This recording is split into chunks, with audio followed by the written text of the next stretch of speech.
Hello everyone, welcome back to another video. In this video we are going to implement that how we will search the product or any item from the database. तो generally होता क्या है कि जब यहाँ पे आपके पास एक टेक्स्ट बॉक्स दिया हुआ है और इसके अंदर में आपको अपने कोई भी प्रोडक्ट का नेम डालना है और जो भी प्रोडक्ट का नेम डालेंगे वो प्रोडक्ट का लिस्ट हमें यहाँ पे डिस्प्ले करना चाहिए, राइट। और यहाँ पे देख लो कि हमने कोई भी बटन यहाँ पे नहीं बनाया है। जिस बटन के ऊपर में आप क्लिक करोगे तो उसके बाद वो प्रोडक्ट आएगा। तो हमारा यूज केस क्या है कि अगर हम लोग यहाँ पे कोई चीज़ डालते हैं, सपोज करो M, तो मुझे क्या चाहिए कि M से रिलेटेड जितने भी आइटम्स हैं हमारे डेटाबेस के अंदर में वो सारे प्रोडक्ट्स को ला करके यहाँ पे हमें शो करो, राइट। और उसके बाद अगर मैंने यहाँ पे डाल दिया O, इसका मतलब है कि हम लोग फिर से रिक्वेस्ट कर रहे हैं डेटाबेस से कि मुझे वो सारे प्रोडक्ट का नाम ला करके दो जिस प्रोडक्ट के नेम में MO मिलेगा, राइट। अगर मैंने डाल दिया यहाँ पे B, इसका मतलब हो गया कि हमें वो सारे प्रोडक्ट्स ला करके दो जिस प्रोडक्ट के नेम के अंदर में MOB कहीं पे भी मिल जाए तो उन सारे प्रोडक्ट का लिस्ट हमें यहाँ पे डिस्प्ले करो, राइट। तो हम लोग कर क्या रहे हैं कि हर एक की स्ट्रोक के ऊपर में एक रिक्वेस्ट जनरेट कर रहे हैं, राइट। ध्यान से समझना है कि हम लोग यहाँ पे हर एक की स्ट्रोक के ऊपर में एक रिक्वेस्ट जनरेट करते हैं और उस रिक्वेस्ट के बेस पर हम लोग डेटाबेस से फिल्टर करके लाते हैं कि कौन सा प्रोडक्ट हमारा मैच किया और जो भी मैच करेगा उसका पूरा लिस्ट हमें यहाँ पे रेंडर करके दिखलाना है। तो इसे समझने के लिए आप यहाँ पे देखो कि अगर मैं आता हूँ यहाँ पे एक स्केलेटन के ऊपर में और मैं यहाँ पे डिस्प्ले करने की कोशिश करता हूँ कि अगर आपने यहाँ पे प्रेस किया, सपोज करो M, तो M के ऊपर में एक रिक्वेस्ट जनरेट होगा। अगर आपने प्रेस किया यहाँ पे O, राइट, तो फिर से एक रिक्वेस्ट जनरेट होगा। अगर आपने डाला यहाँ पे B, I, L, E, हर एक की स्ट्रोक के ऊपर में आपका एक रिक्वेस्ट जनरेट हो रहा है, राइट। तो यहाँ पे अगर मैं शो करूँ कि M अगर आपने प्रेस किया तो एक रिक्वेस्ट जनरेट किया, अगर आपने O को प्रेस किया तो फिर से आपने एक रिक्वेस्ट जनरेट किया। इस तरह से आप नंबर ऑफ़ रिक्वेस्ट जनरेट कर रहे हो, राइट, कि मुझे जितने भी लेटर मैच करेंगे डेटाबेस के अंदर में उस डेटाबेस से मुझे सर्च करके ला करके दो। सपोज करो यहाँ पे आपके पास डेटाबेस है, राइट। तो क्या करेगा, पहला रिक्वेस्ट जाएगा यहाँ पे और उसके बाद में वो रिटर्न करेगा कि चलो M से रिलेटेड कितने प्रोडक्ट्स हैं। फिर जैसे ही आप O को प्रेस करोगे तो M और O दोनों मिला करके जो भी आइटम आएगा उस आइटम को ये रिटर्न करेगा। उसके बाद में B आ गया तो B से रिलेटेड MOB से रिलेटेड जितने भी प्रोडक्ट होंगे वो सारे प्रोडक्ट को रिटर्न करेंगे। तो इसमें क्या हो रहा है कि हर एक की स्ट्रोक पे आपका रिक्वेस्ट जनरेट हो रहा है सर्वर के पास, ठीक है। तो इतनी रिक्वेस्ट अगर आप एक यूज़र होकर के जनरेट करवाओगे तो एज्यूम करो कि आपकी वेबसाइट के ऊपर में लाखों यूज़र विजिट करते हैं और हर एक लाखों यूज़र अगर इतने सारे नंबर ऑफ़ रिक्वेस्ट जनरेट करेंगे तो आपके नेटवर्क के ऊपर में बहुत सारे रिक्वेस्ट जनरेट हो जाएंगे और आपकी जो डेटाबेस है ना वो हो सकता है कि इतने सारे रिक्वेस्ट को एक बार में सर्विस ना रिटर्न कर पाए और आपका जो एप्लीकेशन है वो स्लो डाउन हो सकता है या फिर हो सकता है कि आपका एप्लीकेशन ही क्रैश कर जाए। तो यहाँ पे हम लोग इसका सॉल्यूशन फाइंड करने की कोशिश करेंगे कि अगर आपके पास ये की स्ट्रोक है, राइट, तो यहाँ पे हम लोग इसको इम्प्रूव करने के लिए क्या करेंगे कि आप जो की स्ट्रोक प्रेस कर रहे हो तो की स्ट्रोक के बीच में कितने का पाउस होगा, कितने सेकेंड आप गैप करोगे। तो नॉर्मली क्या होता है कि जब आप एक वर्ड को प्रेस कर देते हो ना, वर्ड को प्रेस करने के बाद एक छोटा सा पाउस लेते हो, स्पेस बार प्रेस करते हो, फिर उसके बाद में नेक्स्ट वर्ड टाइप करते हो, ठीक है। जब आप मोबाइल टाइप कर रहे हो सकता है कि MOBILE आप कंटिन्यूसली टाइप कर दिया। तो मैं क्या चाहता हूँ कि हर एक लेटर पे आप रिक्वेस्ट जनरेट ना करो। जब आपका मोबाइल टाइप किया हुआ हो गया होगा और जैसे ही आप स्मॉल पाउस लोगे उस समय इन सारे कैरेक्टर को एक साथ ग्रुप टुगेदर करो, राइट। तो मैं यहाँ पे क्या चाहता हूँ कि इसको आप ग्रुप बना लो कि मेरे पास जो आएगा ये यहाँ पे आएगा मोबाइल और इस पूरे मोबाइल वर्ड के लिए सिंगल रिक्वेस्ट जनरेट करो और ये सिंगल रिक्वेस्ट जाएगा कहाँ पे, डेटाबेस के पास और डेटाबेस से फाइंड करेगा मोबाइल को। अगर वो मोबाइल प्रोडक्ट मिल गया तो क्या होगा, उसका जितना भी आइटम होगा वो सारे आइटम यहाँ पे रिटर्न हो जाएंगे, ऑल राइट। तो इससे क्या होगा कि हमारा जो नंबर ऑफ़ रिक्वेस्ट जनरेट हो रहा था इतना, ये सारे नंबर ऑफ़ रिक्वेस्ट जनरेट नहीं होंगे, ठीक है। और हमारा जो सर्वर होगा वो भी उतनी ज़्यादा ओवरलोडेड नहीं होगा। ऑल राइट, तो इस प्रोसेस को इम्प्लीमेंट करने के लिए ही हम लोग यूज़ करते हैं डीबाउंसिंग टेक्निक्स का। राइट, यहाँ पे हम लोग क्या यूज़ करेंगे, डीबाउंसिंग। अगर आप लोगों ने डीबाउंसिंग वर्ड नहीं सुना है तो कोई दिक्कत नहीं है, जनरल जो जावास्क्रिप्ट कंसेप्ट है उसमें भी एक डीबाउंसिंग टेक्निक हम लोग इम्प्लीमेंट करते थे। अगर वहाँ पे आप लोगों ने इम्प्लीमेंट नहीं किया है तो Next.js के अंदर में हम लोग इम्प्लीमेंट करेंगे डीबाउंसिंग, और इस डीबाउंसिंग टेक्निक को यहाँ पे इम्प्लीमेंट करके हम प्रोडक्ट को फाइंड करेंगे डेटाबेस से। राइट, और इससे हमारा क्या होगा कि नंबर ऑफ रिक्वेस्ट जो जनरेट हो रहा था ये रिक्वेस्ट हमारा रिड्यूस हो जाएगा। ऑल राइट, सो इम्प्लीमेंटेशन के लिए हम लोग पहले आते हैं अपने VS कोड के ऊपर में, और यहाँ पे कुछ ज़्यादा कोड हमने लिखा नहीं है, बस एक फॉर्म को क्रिएट किया है। और जो फॉर्म आप यहाँ पे अभी देख रहे थे हमारे पास है ये फॉर्म, और इस फॉर्म के ऊपर में हम केवल अपना आइटम का नेम रिक्वेस्ट कर रहे हैं। अब यहाँ पे आ जाओ आप VS कोड के अंदर में, और यहाँ पे हम लोग यूज़ कर लेते हैं पहले स्टेट मेंटेन करने के लिए, तो इंपोर्ट कर लेते हैं किसको, यूज स्टेट को। और यहाँ से हम लोग कर लेते हैं एक आइटम नेम को रखने के लिए const, and then item name set item name, और इनिशियली आइटम नेम हमारा क्या होगा, तो अभी एम्प्टी स्ट्रिंग है।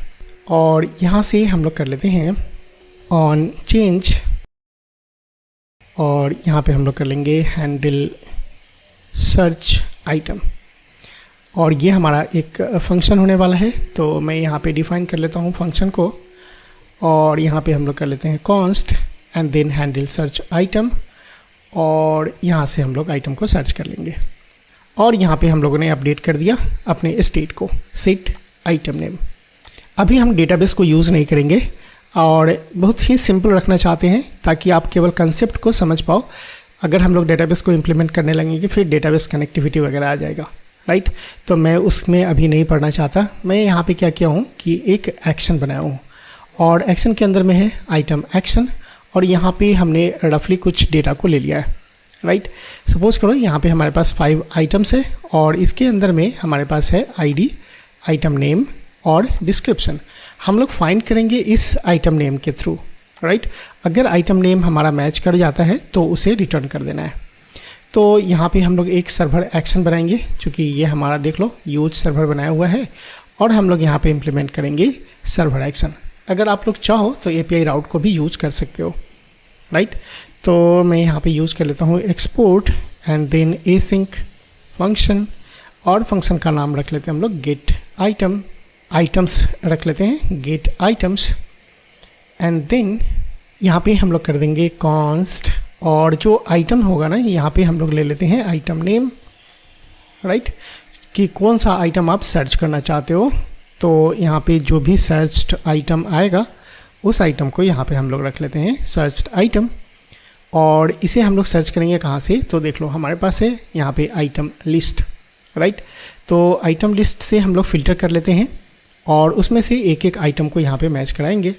तो यहाँ पे हमने क्या किया कि आइटम नेम को पहले लोअर केस में कन्वर्ट कर दिया, ठीक है, क्योंकि यूज़र जो होगा ना वो लोअर केस अपर केस कुछ भी करेगा, तो उसको सबसे पहले आप लोअर केस में कन्वर्ट करा लो, और उसको फाइंड करो कि आइटम नेम जो आपका आया है यहाँ पे उसको लोअर केस करके दोनों को मैच करा लो। अगर मैच करता है तो हमें इस सर्च्ड आइटम वाले वेरिएबल्स में स्टोर कर लेने हैं, ठीक है। और जो भी आइटम आएगा उसे आप अगर चाहो तो यहाँ से रिटर्न कर सकते हो, ठीक है। अगर आप यहाँ पे डिस्प्ले भी करना चाहते हो तो आप देख लो यहाँ पे कंसोल लॉग, और उसके बाद में हम लोग यहाँ पे कर लेंगे सर्च्ड आइटम को प्रिंट।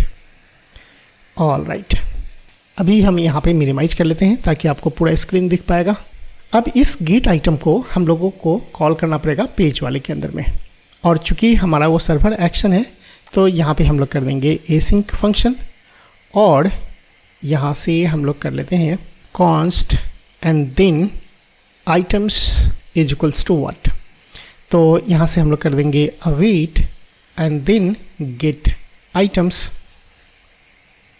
और गेट आइटम्स को आप इंपोर्ट कर लेना। यहाँ पे देख लो कि हमारा इंपोर्ट हो गया है, ऐप के अंदर में एक्शंस है, वहाँ पे है आइटम एक्शन, और इसके अंदर में हम लोग पास करेंगे किसको, e.target.value को, राइट। तो यहाँ पे मैं पेस्ट कर लेता हूँ e.target.value। तो आप जो भी की स्ट्रोक यहाँ पे प्रेस करोगे वो सारे कैरेक्टर्स को मुझे पास करते जाना है कहाँ पे, गेट आइटम्स वाले के ऊपर में। और गेट आइटम्स यहाँ पे एक कैरेक्टर को रिसीव करेगा और उसको फिल्टर करेगा कहाँ से, तो इस लिस्ट में से, ठीक है। और जो भी मैच करते जाएगा उसको यहाँ पे डिस्प्ले कर देगा। अब हम लोग आते हैं अपने ब्राउज़र के ऊपर में और चेक करते हैं। So here is our browser, और यहाँ पे हम लोग कंसोल को भी सामने रखते हैं ताकि हमें कंसोल पे डिटेल भी दिखता जाए। तो हमारे पास जो प्रोडक्ट है ना, पहले उसको आप देख लो यहाँ से कि हमारे पास जो प्रोडक्ट्स है उसके अंदर में है सैमसंग, फिलिप्स, राइट, एलजी। तो सैमसंग हमारे पास 2 है। अगर आप यहाँ पे प्रेस करो सैमसंग या यहाँ पे नोकिया तो क्या मिलेगा, तो यहाँ पे हम लोग आते हैं वापस और टर्मिनल पे भी देखते हैं। अब मैं यहाँ पे डालता हूँ एस, तो एस से रिलेटेड हमारे पास 3 प्रोडक्ट्स है, राइट। फिलिप्स के अंदर में भी एस है, सैमसंग के अंदर में भी एस है, right.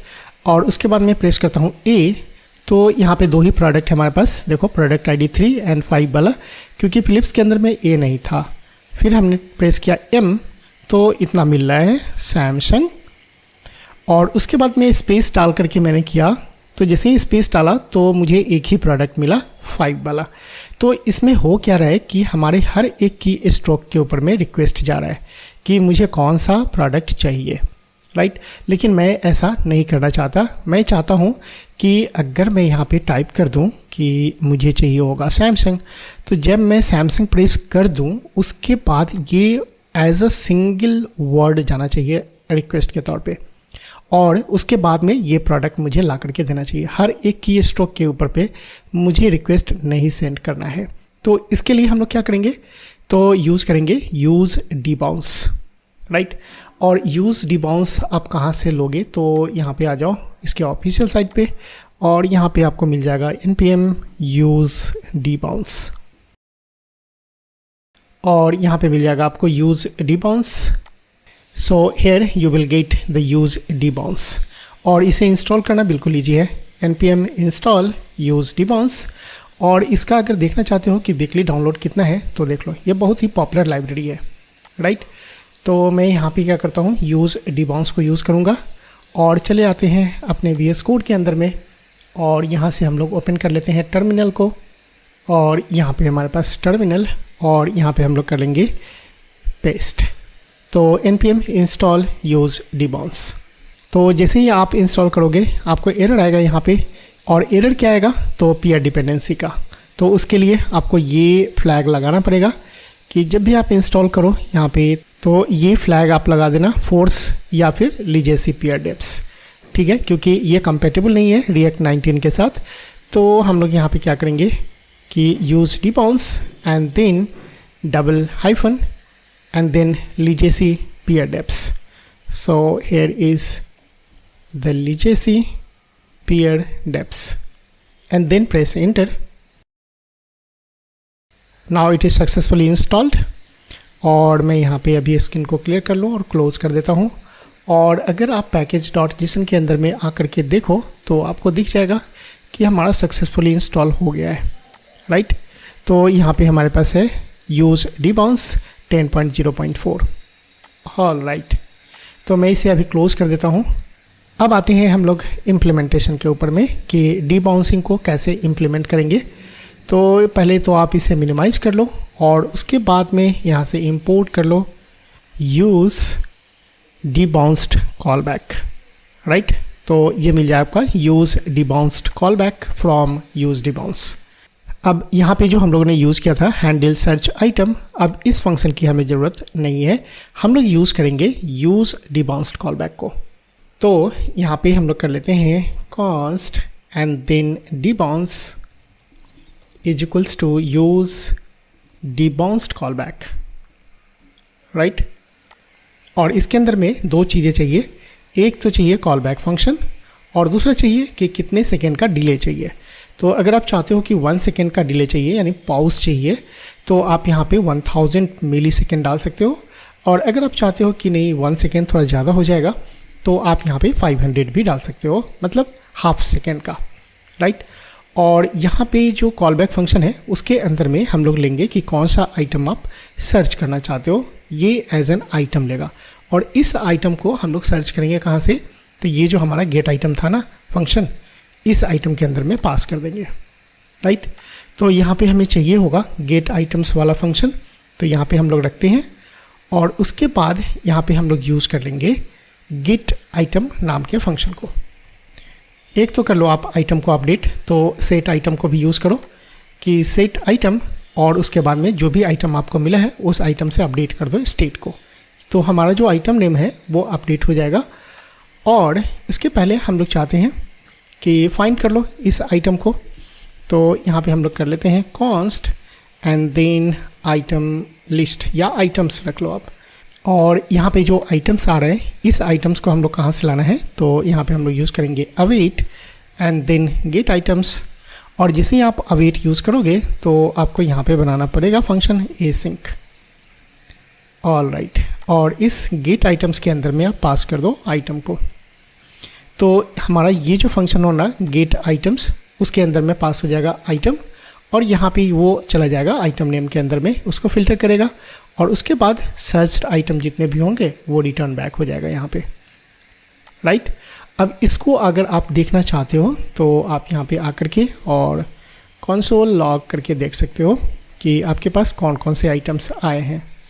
Now come back to browser and check whether it is working और नॉट। तो यहाँ पे हमारे पास है ब्राउज़र, यहाँ पे है प्रोडक्ट्स, और इससे तो पहले आप रिफ्रेश कर लो। Handle search item is not defined, हम लोगों ने ऑन चेंज पे शायद चेंज नहीं किया है, ऑल राइट। तो मुझे यूज़ करना पड़ेगा इस डी बाउंस वाले फंक्शन को, तो मैं यहाँ पे यूज़ कर लेता हूँ ऑन चेंज के ऊपर में on change is equals to, और यहाँ पे हम लोग कर देते हैं E and then debounce, and inside this debounce we have to pass the E dot target dot value, all right. तो यहाँ पे जो हम लोगों ने लिखा ना डी बाउंस, ये है यहाँ वाला डी बाउंस।